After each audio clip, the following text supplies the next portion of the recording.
All right, if you've identified that you need to work on the psoas, the iliacus, what you want to do is grab a kettlebell.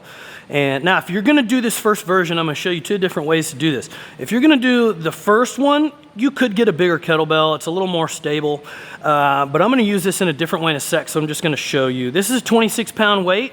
Nothing special about that right now, but the uniqueness of the kettlebell is that the handle kind of has these contours that can really help you get down into the psoas. And what that's going to look like is you're going to keep whatever side you're not working bent really close to the kettlebell. This is going to help you kind of alter how much pressure you have sinking into the kettlebell.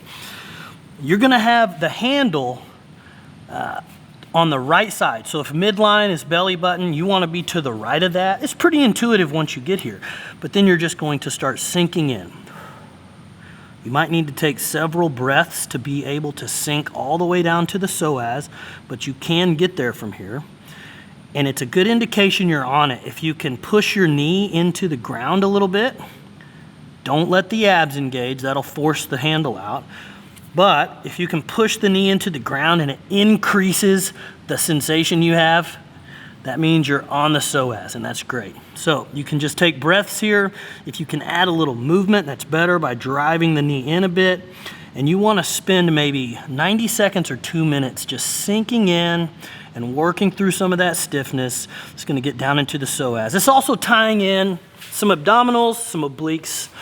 But there's a lesser version. If that's challenging for you and you're having a hard time with that, the other way you can do this is take the weight, turn it upside down, keep the knees bent, okay? The same side, knee bent, and then just let the weight sink down, okay? This is much easier to allow the weight to sink in, okay? You can start to let the leg go out and in, that contracts the psoas. I can feel that there. The nice thing about this position is you can get it right down by the pelvis, right here, this bone right there, and then you can kind of wedge it underneath with the corner of that handle. And that starts to tie in some of the fascia right there on the bone, and it starts to grab a little bit of the iliacus underneath. It's very hard to get to, but you'll notice it's a much different sensation. Same thing, you can lower the leg out. You can bring it back in, just creates a little motion with that. And this is a great way to use a simple tool to get into the psoas and start to relieve some of those trigger points and tenderness that you have there.